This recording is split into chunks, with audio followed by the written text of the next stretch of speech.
So, hi everyone, and welcome to our final CSIN webinar of the year. So CSIN, for those of you who are not members, is the Canadian Sustainability Indicators Network, and it's supported by by Environment Canada, and Environment and Climate Change Canada. My name is Jennifer Temmer, and I'm the CSIN coordinator, and I'm a project officer with the International Institute for Sustainable Development, SDG program.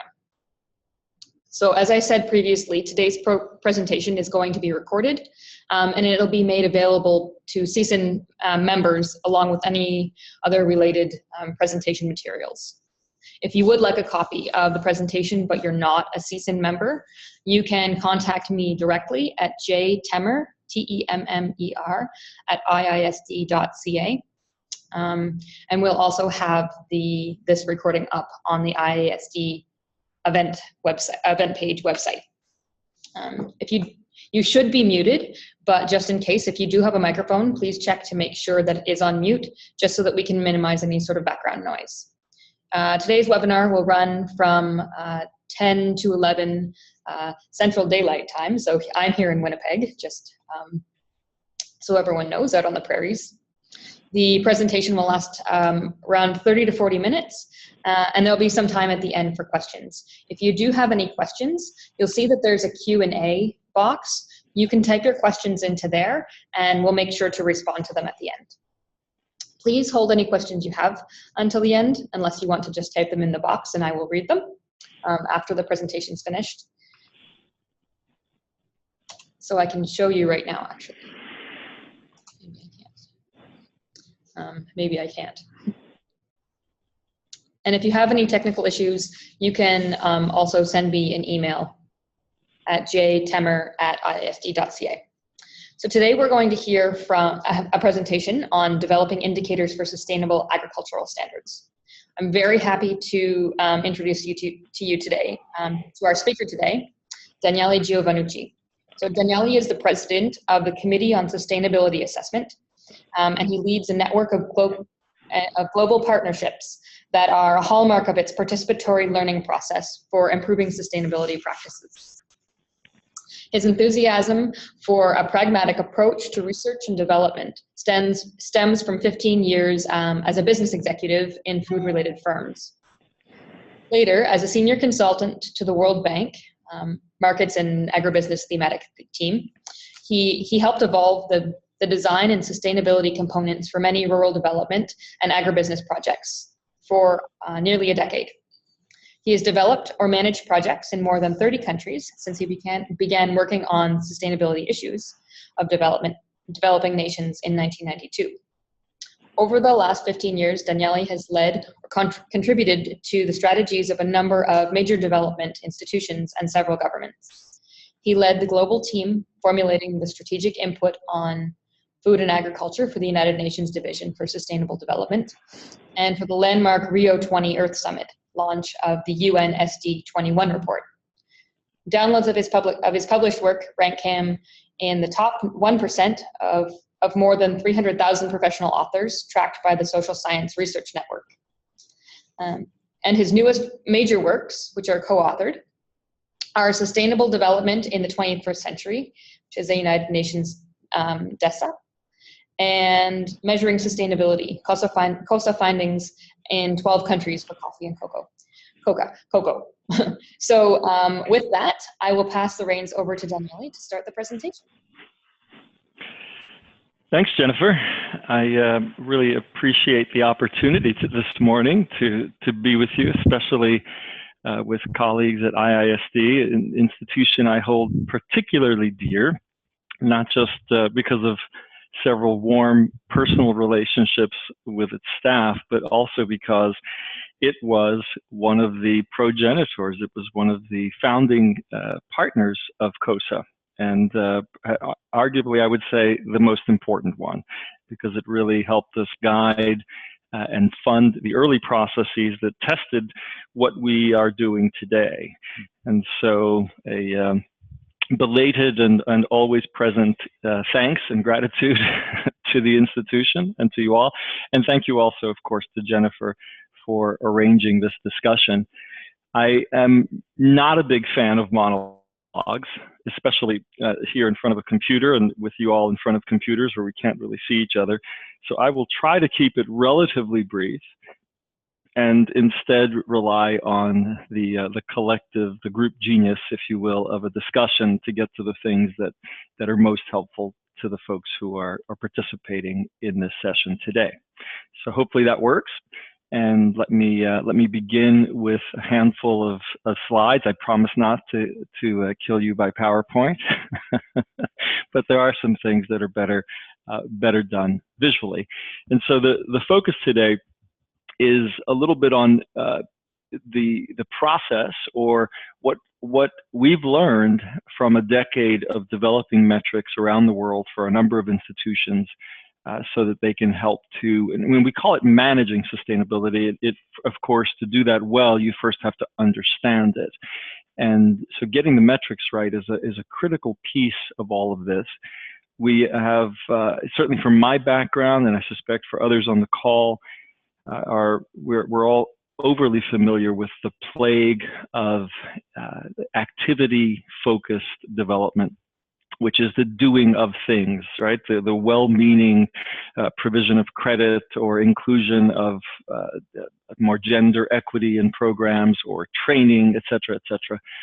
These are all really important things to do, but the doing is not sufficient. It is absolutely necessary, but we are seeing time and again on project after project, when the metrics are good, the insights are often daunting, that we're finding that many of these efforts aren't working in the way that they're intended to work. And how do we improve that? And how do we improve it in as real-time an approach as possible? In other words, not waiting for the final evaluation, which ticks all the boxes of, we conducted the training, we exported more or less, et cetera. So I think this is part of the learning, right? Understanding what hasn't worked particularly well, and the importance of metrics, and how they need to be well done. They need to be particularly smart, right? So let me start by giving you just a tiny bit of background about our ethos. Is that any decisions about sustainability are only as robust as the data we have. And it's not just the data, is it? I think many of us are overwhelmed by colossal amounts of data, that we need knowledge instead of data. We need to transform information into something that's functional, something that helps us take decisions, helps us improve policies, helps us make better investments.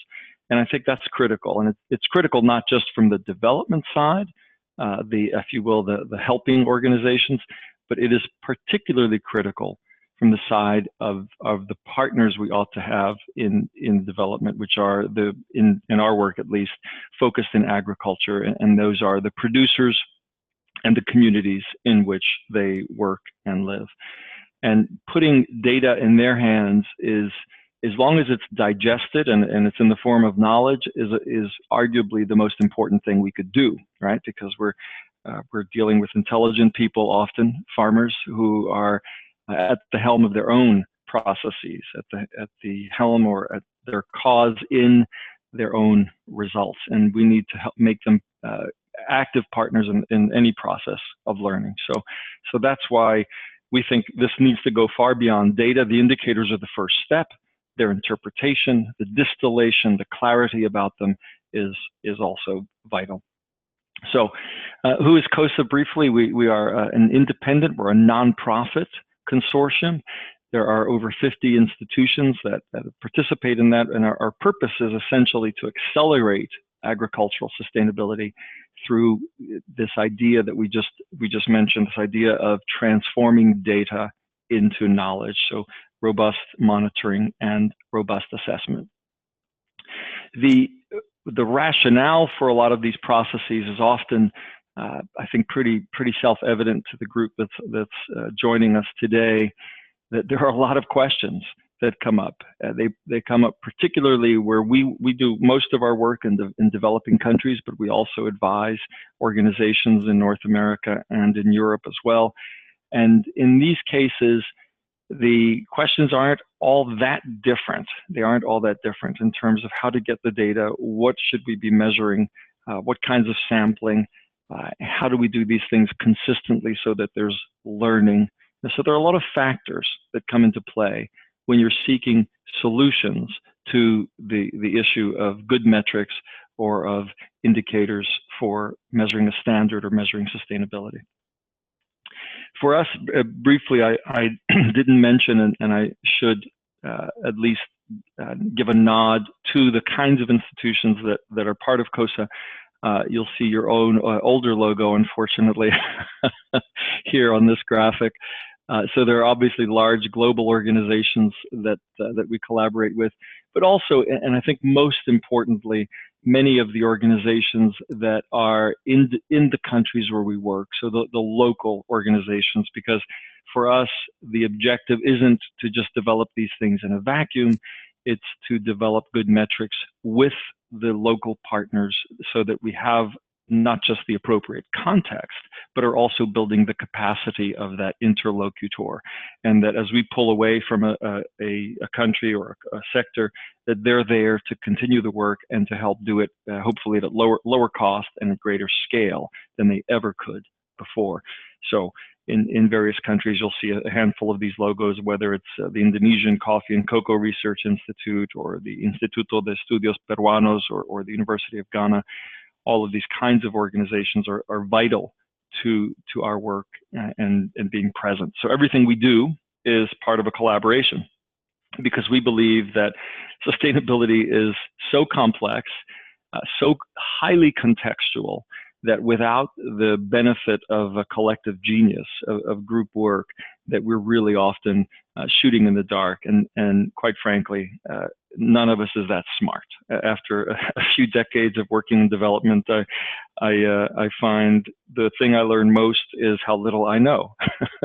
Every year, it seems I'm humbled by the number of things that are out there and how collaborations create much greater value than any of us could achieve individually. So I know that's certainly a part of IISD's ethos as well, and we welcome that. So this kind of work needs critically, I think, in any situation, the benefit of people who are not just brilliant in their work, but also critical of the kinds of things we take on. So it doesn't help to preach to the choir. It's a lot of fun to talk with people and to work with collaborators who are aligned and on the same page, if you will, but it's even much more productive to work with professors and academics and people with a lot of experience who are not particularly friendly to some of these kinds of approaches. They are what keep us sharp and would keep the work highly relevant and certainly very robust. So a nod to the many folks who are part of the scientific process here is a sampling on your screen. The results are perhaps something we should just briefly touch on. The results for us revolve around the right indicators, and we've developed at this stage literally hundreds of those indicators, and they are along three axes: environmental, social, and economic. Within the social, we include community and governance issues that are part of this. And you can see on your screen a sense of the themes that are covered in these areas. You can also see that we look at things that have not traditionally been part of the sustainability discussions, things like competitiveness, things like risk or resilience.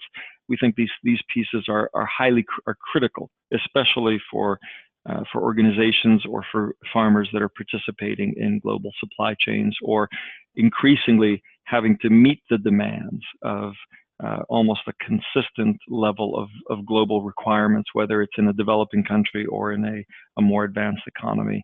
The kinds of food standards and agriculture standards that we're having to meet are increasingly morphing toward one common direction. So having a library of those indicators is vital, and how we sort them is perhaps also useful to see. We've worked on a handful of crops so far. You can see those on the right, and it's useful to note that within those crops, we've tried to get a almost complete level of consistency. Now, obviously, you're measuring different quality aspects or some different functional aspects of agriculture. When you're talking about a food crop versus cotton, there are distinctions, but the distinctions are relatively minor in terms of the overall perspective of sustainability. There are adaptations. And so we feel more and more confident as we add more and more crops each year that the work we're doing is easily adaptable to many different kinds of uses in terms of the crops or sectoral applications. The topics are equally important because we're also coming to understand, and as we help people look at multidimensional approaches, in other words, you'll see in all of our work the flat outright refusal to just work on the economic issues. And that's not always made us friends as we work with organizations that sometimes perceive sustainability as getting productivity up and then everything else will follow. Well, that may be true to some extent, but if the everything else is sacrificed for productivity, in other words, if we're clear cutting a forest to improve yields, the obvious, if you're just measuring the yields or the economic side, it looks really good up front, but the long-term damage is enormous. And so having that holistic perspective is critical. And yet, within a holistic perspective, we understand that projects have a set of realities, a set of costs, a set of attention spans that are limited, and ultimately a theory of change or a set of objectives. And so we've also developed our indicators around topical areas for organizations that are interested in heavy focus on gender. We have a focused set of gender indicators. For projects in poorer areas where even the ideas of resilience or survival, whether it's related to climate change or whether it's related to social concerns of poverty, those pieces are often vital to understand. And so having a set of indicators that helps you consistently and accurately measure those issues and to have them be comparable across countries, across time, and across sectoral aspects is part of the value we think that is a necessary part of what should be done in indicators. We've noticed other things besides working quite a lot with supply chains. We work with a number of multinational organizations that are interested in improving or having a better perspective of their supply chains. So we have a number of approaches that are specific for that application. But we also notice another issue, and that has to do with producer organizations that emerged almost as a bit of a surprise.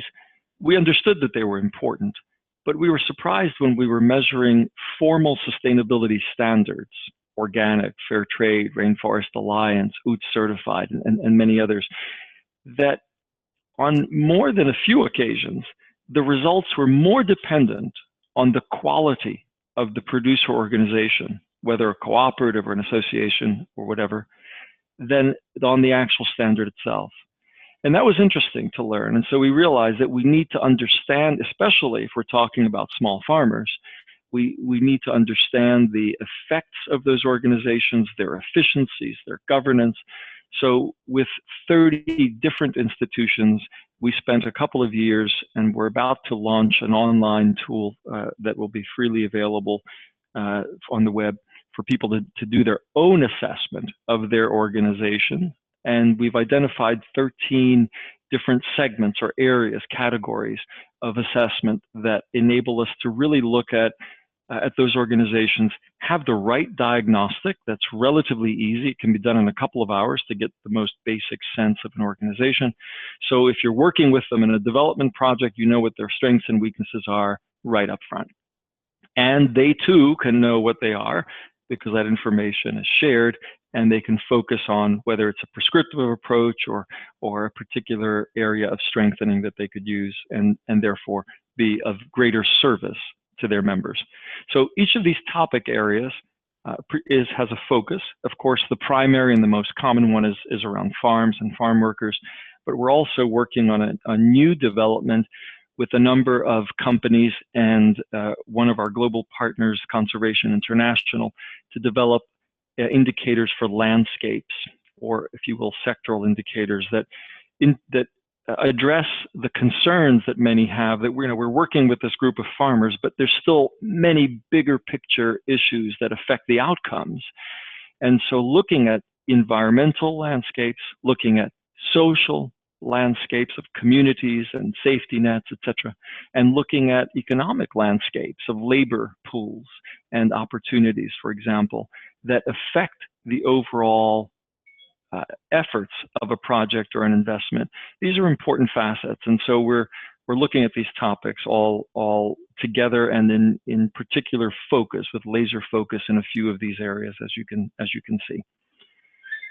The other piece that is useful to get, I think a useful component, if you will, of any of this kind of work is the need to benchmark it to what's already been done.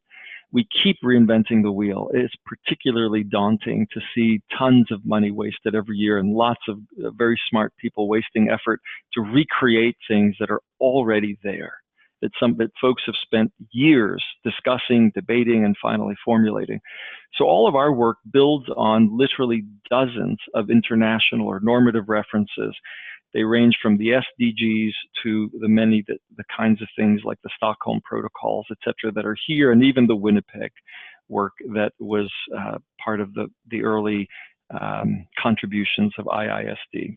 So that's something that's those principles and this approach to collaboration, to participatory, to seeing what's out there first, and can we improve or add to that rather than recreating, I think is a vital way of not just having a good quality product, but also of saving a lot of time and energy, and of course of making it globally acceptable.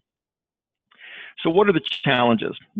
Briefly, I think we might share a lot of these challenges. Certainly most of our clients share them, that we're seeing a lot of different efforts in measuring sustainability, and it's really difficult to tell who has best practices, what is working. When we're all trying to look good, that human condition, that we all want to look good in our projects, everyone wants to be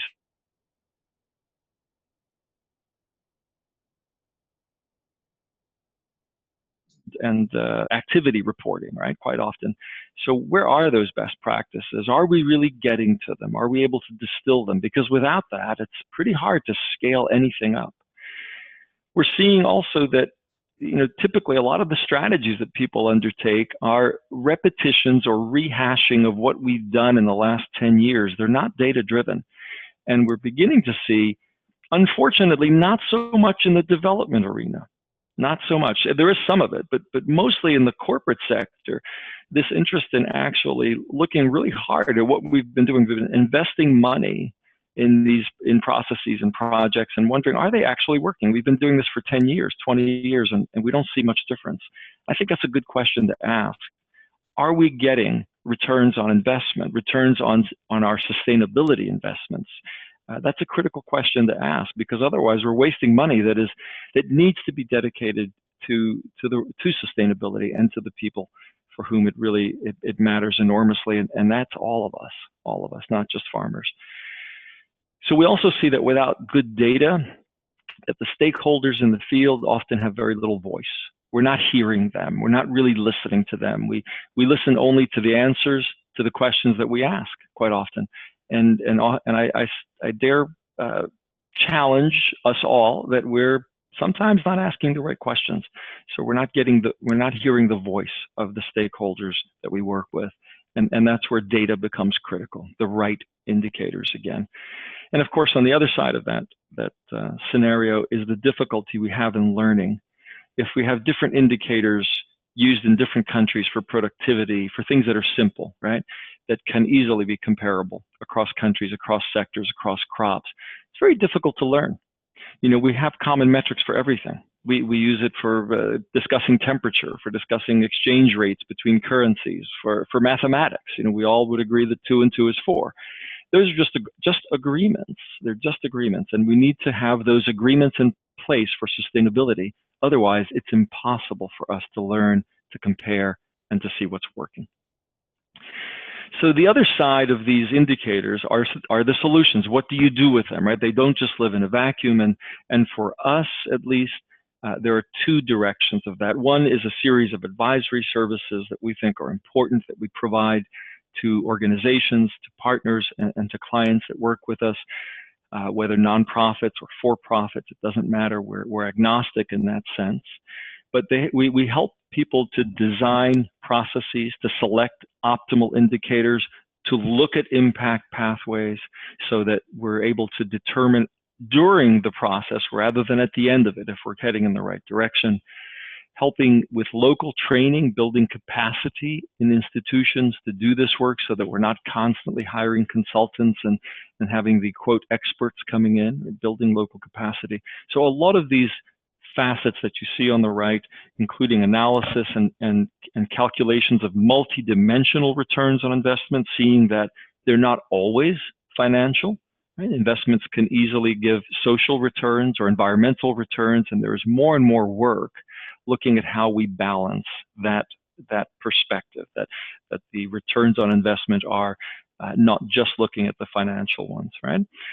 And the bottom part, and not just the last item in advisory, but also the first item in everything we do, is how do we integrate this information as data, as sound data, to become knowledge that feeds management, that helps make decisions. In other words, it has to be pragmatic. The academic approach or simply the interest of knowledge is certainly useful, but it just isn't enough. We need to put it into work, into operations. And so we have evolved a number of tools that help organizations take data and put it to work.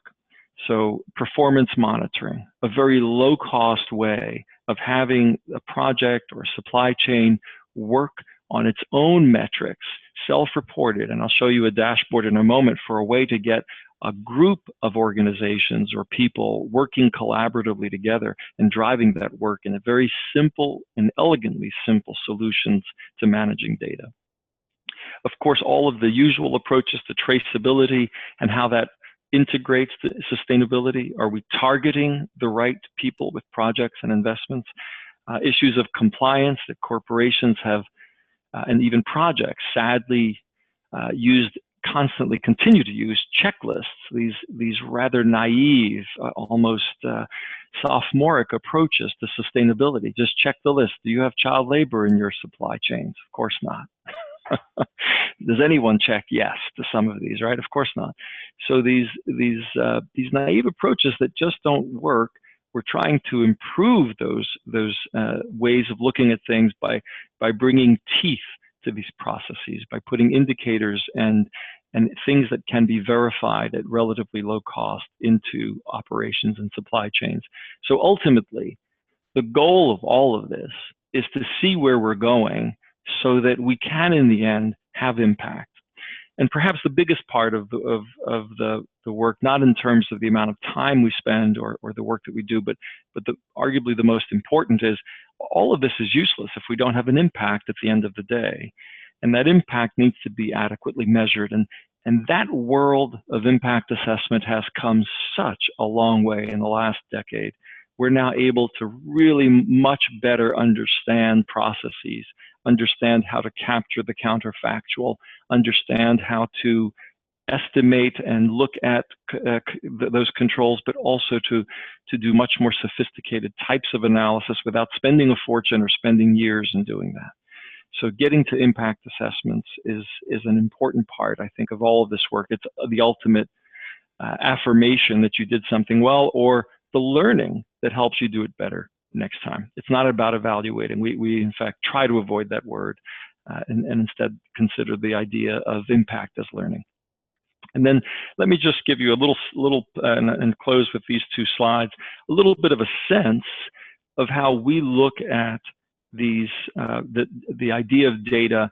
That obviously the reports, the statistical data, all of that's there. It's important. There's someone that needs to look at that. But ultimately, for managers, these themes are so complex that we want to begin to present them in the key performance indicators that matter to a project or to an entity, and bring those up in graphic form and simplified form in ways that people can use. They can easily drill down by clicking on a particular project somewhere by looking at the details of how training is going, how has pesticide use changed, how has gender inclusion changed, how are different people who are maintaining the data working, how well is that work going in the field. So to quickly have at a glance, in a couple of minutes, a dashboard that gives you real-time information about what's actually happening in the field, so that you're not waiting again for a year or two down the road to do an assessment and realize, wow, I wish we could have fixed that in the first month, right? Another way of looking at these real-time information dashboards is something like this, where we integrate technology, integrate even the calculations that are working in the background. There are no black boxes here. All of it is transparent. You can see exactly what goes into a calculation, and that calculation can generate for a manager, for example, a level of risk on a certain project, predefined according to the criteria that are clearly and transparently established, so that we can quickly get a sense of when things are going wrong. Someone doesn't have, none of us have free time in our work days, or most of us don't. We don't have time to do in-depth analyses. We'd like to be able to have that algorithm tell us or signal that something's wrong, or we should look at something, or something's going particularly well, and we can learn from that and respond in real time to those opportunities.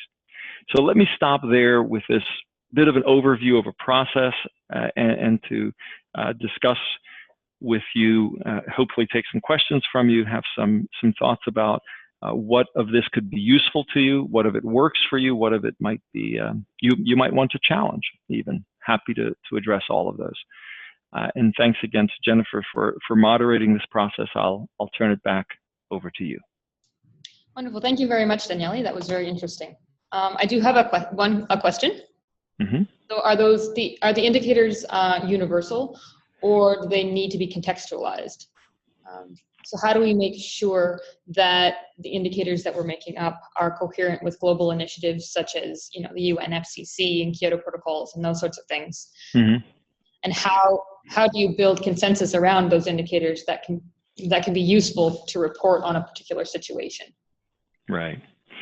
Well, first of all, the consensus has to come from the beginning, and it is a global process. That is probably what takes the longest in any approach to sustainability. The intrinsic complexity and the need to work with many actors at a global scale implies the necessity for taking the time to work through a participatory process. And that inclusiveness, if you will, has, of course, an enormous cost. Let's not kid ourselves. It takes a lot of effort, but it's worth it. It's worth it in the long run. And these indicators that we're discussing are indeed universal. They're designed to fit into, to collect and to gather. We've even done benchmarking, for example, to many of the well-known standards.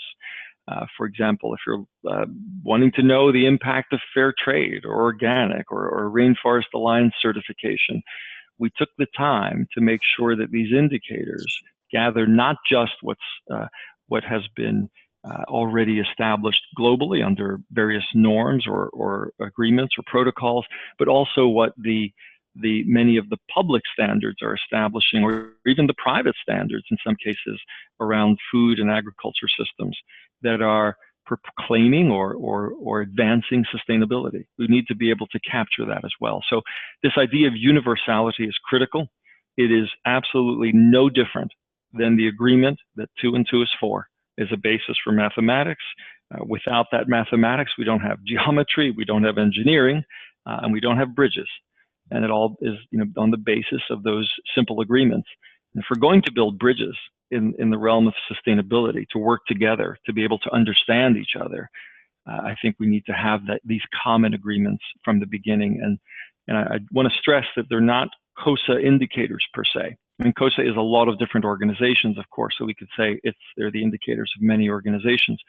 But they are really the consolidation of many global approaches. They're not privately owned, if you will. And so in that sense, we are always interested in refining them. There are cases where there is a need for some adaptation in particular areas for use, but that generally does not alter their comparability, right? There are specific aspects of them that can be adapted for local use and for deeper understanding, of course, but still the main metric is what's globally comparable. Okay, I hope that answers it. Yeah, and that just reminds me a little bit of something that you and I were talking about the other day about the difference between when you're looking at, say, the agriculture system in Canada versus an agricultural system in the developing world, where there's a lot of overlap, and yet we do have some very distinct differences just because of how we run, because of how the system works. Right. Those differences are clearly there, and I think some are good and some are bad.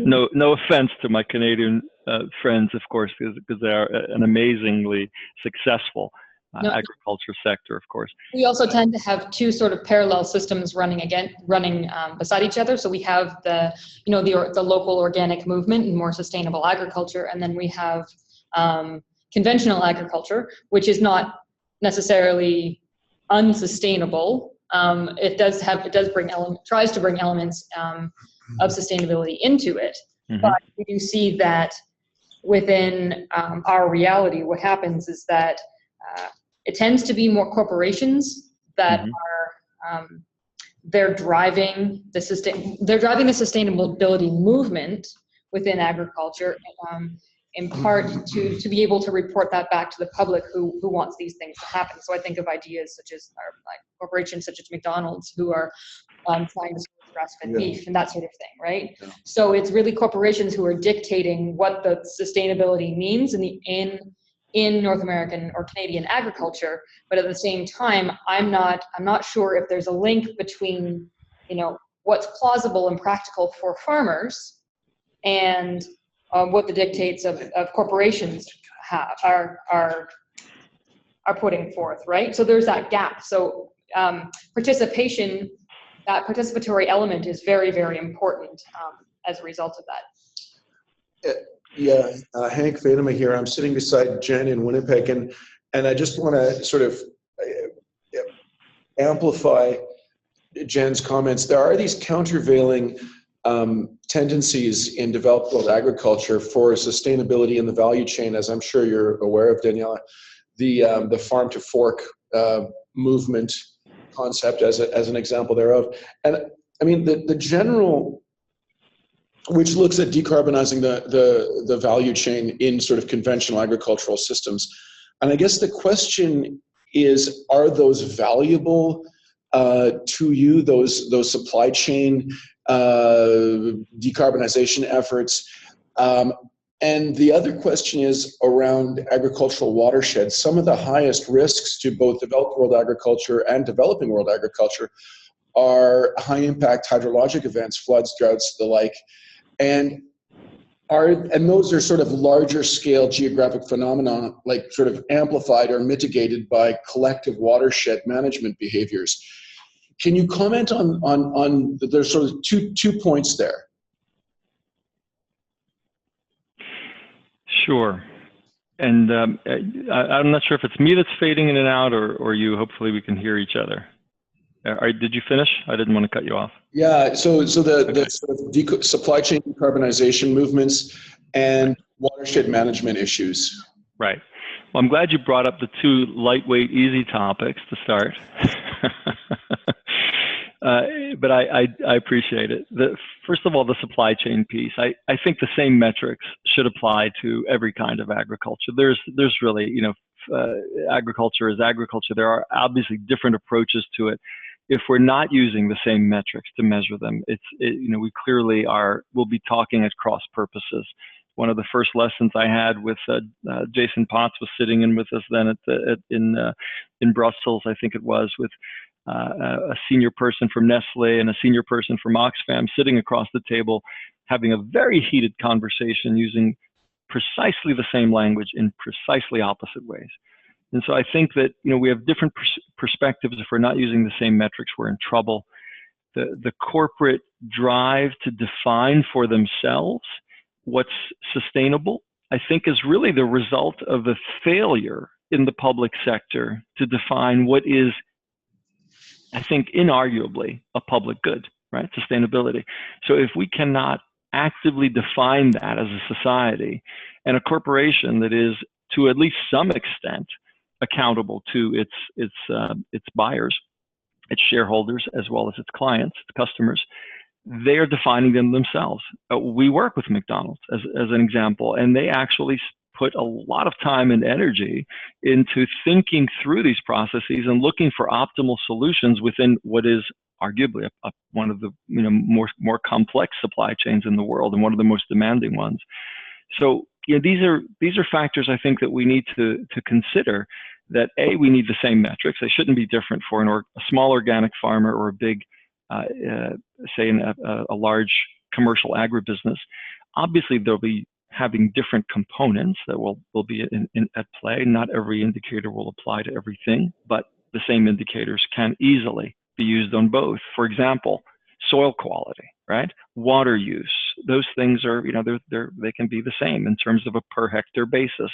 You can actually look at this and see how someone is doing vis-a-vis another.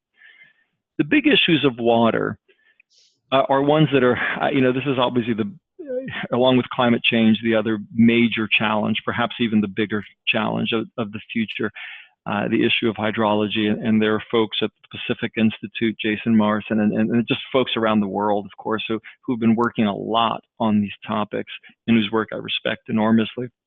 I think for us, the answers to those questions are in first maintaining an understanding of those activities across, say, a watershed or a landscape that often isn't covered in any kind of data. We're looking at how individuals may use water, but rarely are we in any consistent or systematic way understanding how the use and application of water is affecting the whole on a regular basis. We see them in studies that are done, and we see aquifers declining, not just in Canada, but in many other areas, but nothing that is pointing the finger directly and the critical part, creating or helping to create the system that can correct for these actions that are challenging an overall public good, right? A watershed.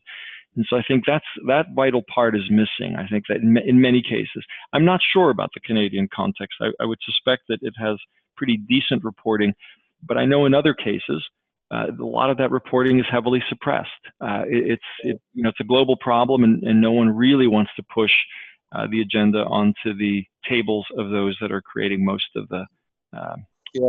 But with the sort of ubiquity of high resolution spatial information, whether from drones or satellites, the arguments against doing place-based, geographically explicit analysis, I think, are diminishing.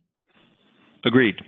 We're, in fact, the work that I mentioned on the landscape that we're working on with Conservation International, that is a key component, is the updating and the now regular availability and low-cost availability of data that can be streamed into dashboards, and people can see on a monthly, annual basis what's going on and how things are changing in different aspects of the ecosphere or the biosphere around, and not just around agriculture, but the impact it has upstream and downstream. That's super interesting. Yeah. Thank you. I have some comments and questions that actually go along with that. So, the one challenge that for some indicators it might be technologically difficult or expensive for monitoring or collecting that data.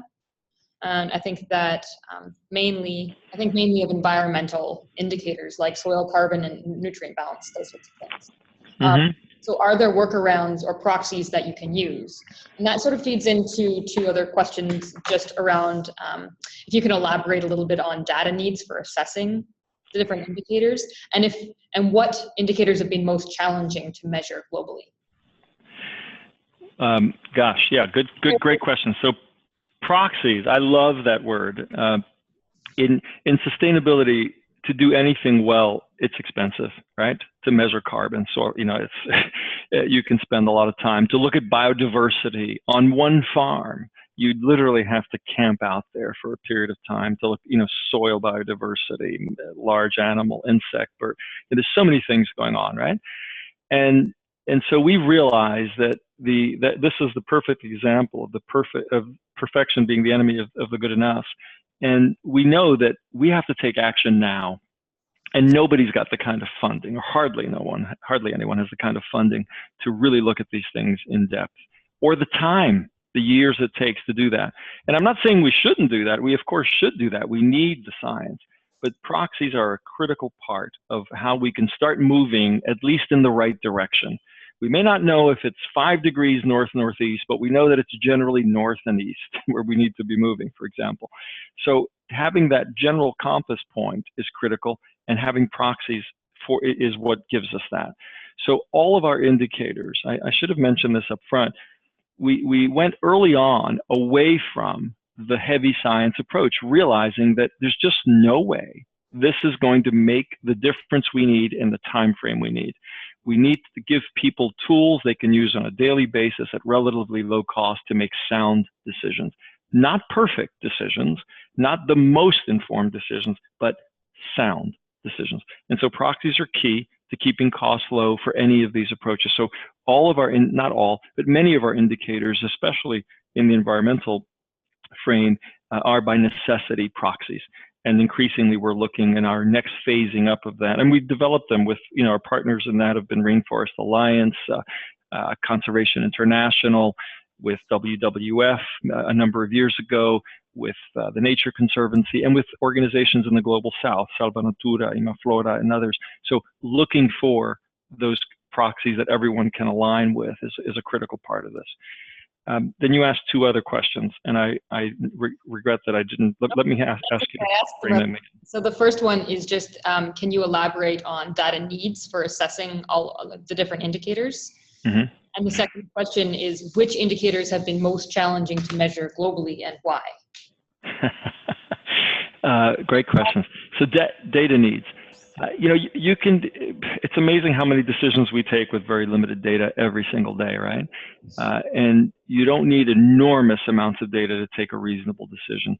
So one of the things we've been pioneering is the use of simple technologies in the field, and there are many people advancing these topics, that we're able to gather lower cost data and be able to target or to segment populations or groups or areas and be very selective in the approach so that we don't need to do hundreds of surveys. In many cases, within projects or supply chains, having the actors who are actually working on the project, and we know this is not ideal to measure your own work, but we can have them measure specific areas that are quite neutral and build in simple verifications and validation processes into tablets and smartphones so that we can have some simple controls in place. But you can at least have a sense from that of what's going on at very low cost. So data needs can be as simple as that, original data.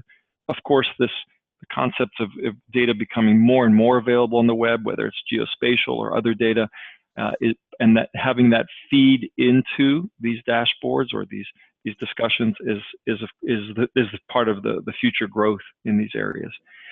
In terms of the more challenging approaches that we've had globally, there have been a few. I think one is capturing the workers. What actually happens with workers? We know we can't directly ask them questions unless we ask at scale. If you have 10 workers on your farm and we interview, you know which 5 we interviewed probably. So having an understanding of what's actually happening with workers is a particularly daunting challenge to understand, because they're often in many contexts those that are affected by things like agrochemicals or labor policies, labor practices. They're the most affected and the least visible, especially if they're not there. They're there during harvest seasons, particular, or in certain parts of the crop cycle. So that's one that's been quite daunting. Another one where the science has been bouncing around was actually carbon.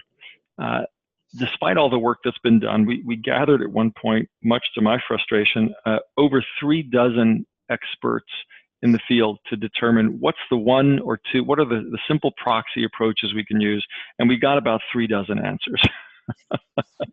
And all of, intelligent folks, all of them had done their PhDs in this or a related topic and had experience in the field, and yet we couldn't get great consensus. So I think in that area, there's still a good bit of challenge. It's getting better all the time, I think, especially with the ability to confirm the data with actual physical measures that are becoming lower cost in terms of soil sampling.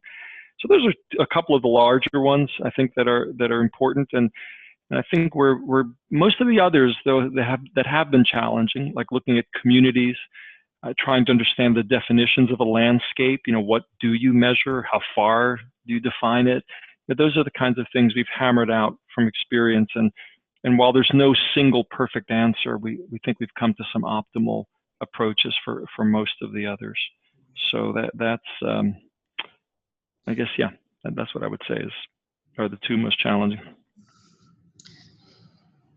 And welcome to help me fix them or figure them out.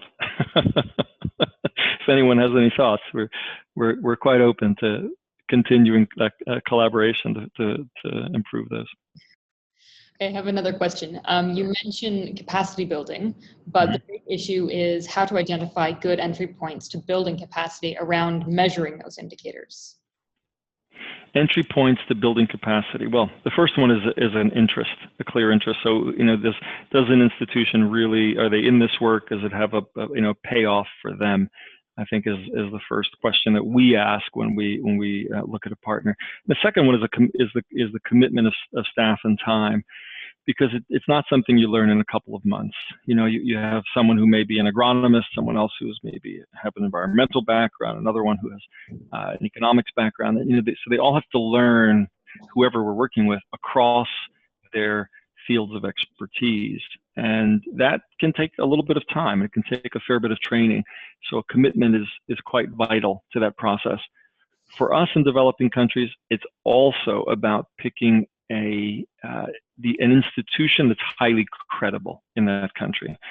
So in Peru, for example, working with the Instituto de Estudios Peruanos is a 50-year-old, one of the oldest NGOs in the country that is highly respected in the space, in rural space, for its work over decades.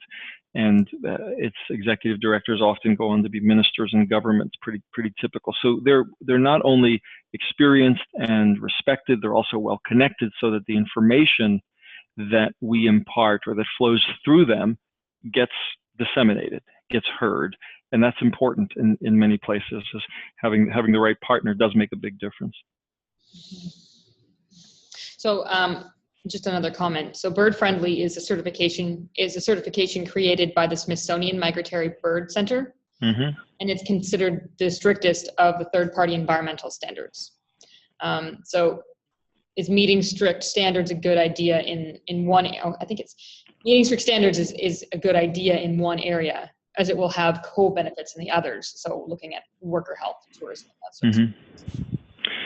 Yeah, I think that's part of the theory that they've undertaken. The Smithsonian Migratory Bird Centers, of course, and one of the early leaders in this field, and they integrate, if you will, an organics plus process into their approach, and it is quite rigorous, and therefore has a number of benefits. I think the jury is still somewhat out in terms of what the trade-offs are for those benefits, and is there enough spillover into the other facets? For example, to what extent does it limit the economic possibilities of that farmer to provide enough from that farm to persist, to be able to continue farming effectively, or to rise out of poverty? And the reason it's an ugly trade-off, of course, but the reason it's critical is that if ultimately that farmer cannot find a reasonable compromise, the forest's getting cut. Somebody's going to sell those trees. Somebody's going to use the land for grazing or for something else. So we need to be able to find that right level of compromise. And I think that is very contextual. In a place, the highlands of Chiapas, parts of Central America, I know they've been successful with the SMBC standard, the bird-friendly standard, and people have applied it where they're to protect areas that are already let's say that lend themselves to meeting the standard. And I think in that kind of context, it has potentially extraordinary benefits, because the premium associated with it, the price premium that's paid by a consumer and passed along to a farmer, ideally, that enables them to maintain something that's important, an important part of the biosphere. But the details of the trade-offs and the other balances of a strict standard, I think that theoretically that is absolutely the case. It isn't. I can't say we have enough data yet to say that is consistently true. So we have time for about one more question. Hope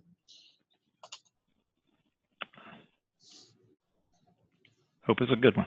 Yeah. So if anyone else on the line has any more questions, I think we have a few minutes left. Well, in the absence of more questions, Daniela, it's Hank again, Jennifer's calling from Winnipeg.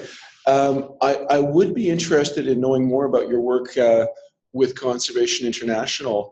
Could we arrange a follow-up on that? Sure, absolutely. It's work that's being done specifically in the field of coffee at the moment. The pilot is there, at least in Nicaragua. The partners are the Coalition for Coffee Communities, which are some interestingly interested companies in the coffee sector: Starbucks, Keurig, S&D, Farmer Brothers, and a few others that are part of that consortium. So the idea here is to work out a process by which corporate actors who are operating in that segment, in that field, all realizing that their individual investments are not making enough of a difference. Trying to see what is it that we can do. First of all, understanding why we're not making enough of a difference with our investments. What's the overall landscape telling us, and then being able to target what they might work on, either collectively or individually, but to identify the most important areas of focus. So that's the work in a nutshell. We're really happy to schedule. Send me an email. The email addresses, if you see it on screen there, you see Patrick's. And mine is just DG. We keep them simple. So Daniele Giovannucci, DG@COSA.org, and be happy to, or send it, better yet, if you want it to be quicker, send it to Patrick and ask him to put you on my schedule, and that will happen even faster. Love to do that. Happy to do it. Yeah, just two quick questions to wrap things up. Yeah. One is that if you do have any information on specific indicators that serve as proxies, that would be very helpful. So it's more of a comment. But also, do you get data from government and other research organizations for these indicators? Where does the data typically come from? Well, most of the data comes directly from field work. So there is the unfortunately daunting challenge in the past that, if you look at 10 research projects in the same area, you'll have 10 different protocols, 10 different approaches, 10 ways of measuring it, basically because researchers, at the pinnacle of their research training, do a PhD, and a PhD is a piece of original work, and so that's what they keep doing. So researchers, unfortunately, keep creating wonderful but original work. And so there's a trade-off between that and consistency, saying, well, what's the optimal way of measuring X or Y? And let's consistently do that so we can see and compare pieces. That's been a big problem. So using secondary data, using public sources of data have been challenging to integrate, in part because of the way they're collected. Sometimes great, sometimes not so great, but clearly always differently. So right now, that hasn't been helping much, which isn't to say that data isn't useful, because it just adds a different facet.